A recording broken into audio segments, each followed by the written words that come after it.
Aujourd'hui, les amis, nous allons apprendre quelque chose de nouveau au travers de cette vidéo réaction à propos du tourisme en France.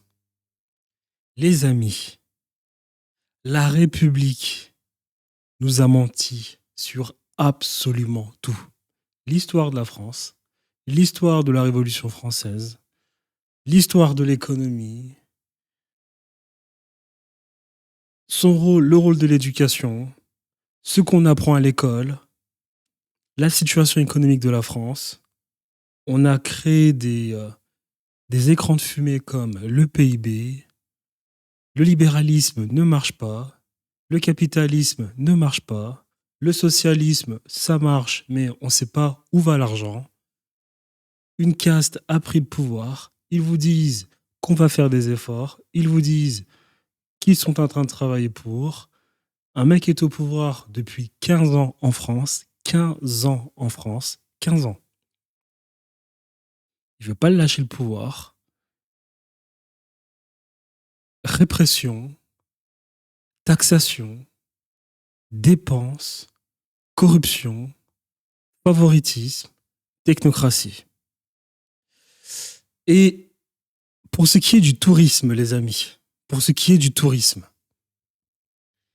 ces technocrates cessent de se vanter que la France est le pays le plus visité au monde.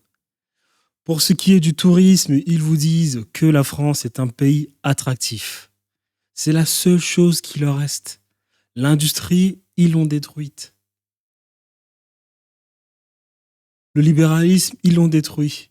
Le socialisme, ils l'ont détruit. Ils ont tout détruit en France, absolument tout.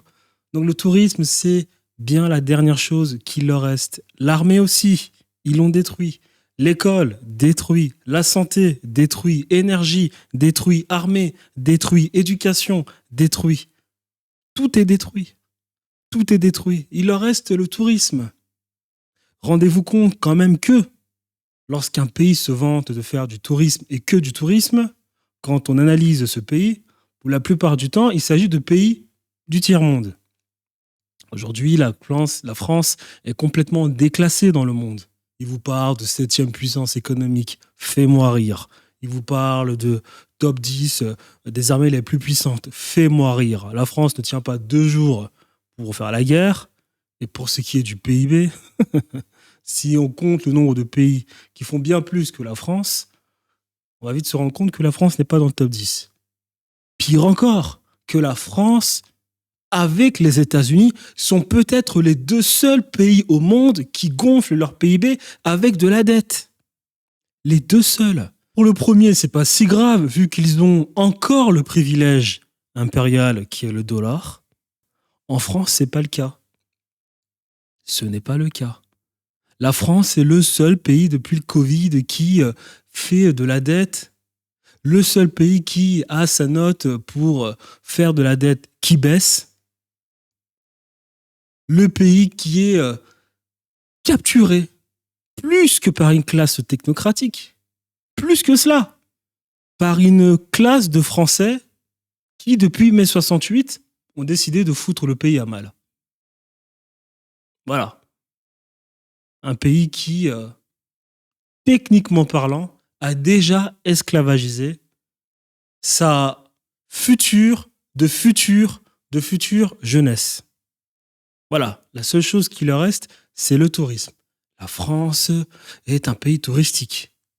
On n'oubliera pas quand même que le tourisme et la beauté de la France dont ils se vantent, eh bien, cette beauté a vu sa naissance avec l'Ancien Régime, la monarchie. Eh bien, aujourd'hui, on va vite se rendre compte, dans cette vidéo, que même pour le tourisme, eh bien, il y a peut-être un mensonge qui se balade quelque part en France. Regardons cette vidéo.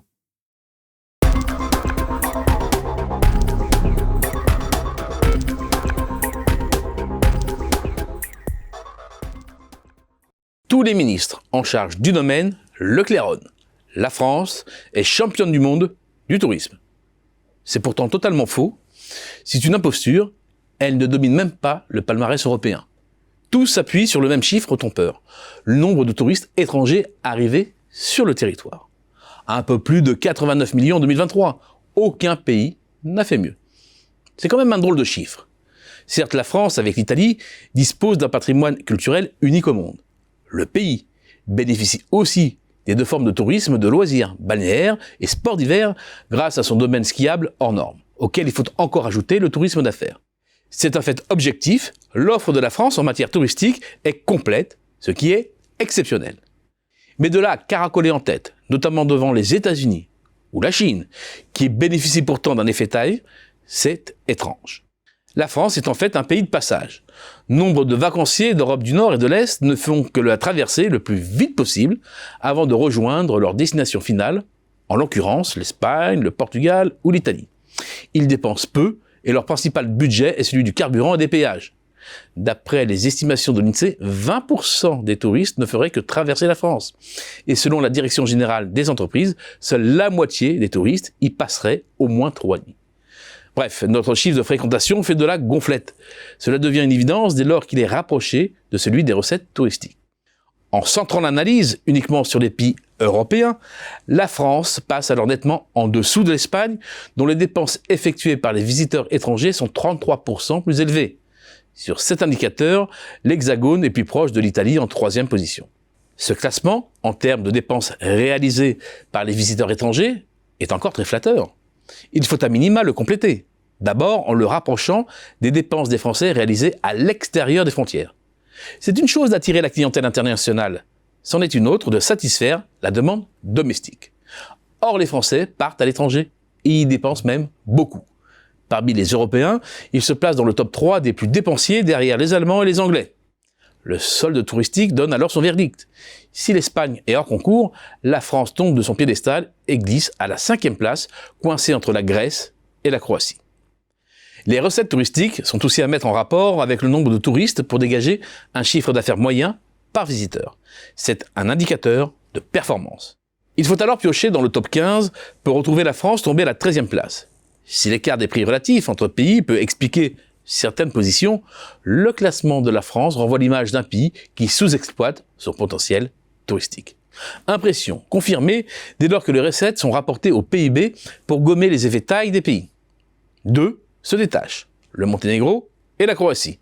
Avec Chypre et Malte, il s'agit de petites économies mono-spécialisées sur le tourisme. Toutefois, le classement de la France détonne.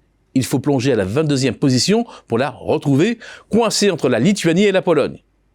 S'il est difficile de comparer des petites économies hyper spécialisées avec d'autres dont la base sectorielle est plus large, la France ne tient pas son rang et se situe nettement derrière l'Espagne, mais aussi l'Autriche, destination phare hivernale, ou bien encore l'Italie. Il faut l'admettre, nous ne sommes ni les premiers, ni les meilleurs. Et il faut sortir de l'autosatisfaction. À trop se focaliser sur le nombre d'arrivées, les faiblesses en termes d'accueil et de services sont masquées, tout comme cette évidence, loin des cocoricots, la France sous-exploite son potentiel touristique. Voilà. Donc, conclusion de cette vidéo. La France, industrie, 0. Souveraineté monétaire, 0. Souveraineté militaire, 0. Avenir pour sa jeunesse, 0. Bien-être du peuple, 0. Tourisme, 0. Innovation, 0. Entrepreneuriat, 0. Libéralisme, 0. Socialisme, arnaque. Quoi d'autre? Quoi d'autre? Quoi d'autre? La seule chose qui reste à la France, c'est la nostalgie. La nostalgie de la vieille France. Donc, double conclusion. Que faut-il faire? Que faut-il faire? Que faut-il faire? Détruire cet État. Détruire cet État. Comment le faire? La 5e. La détruire. Comment? Comment? Je ne sais pas. Je ne sais pas.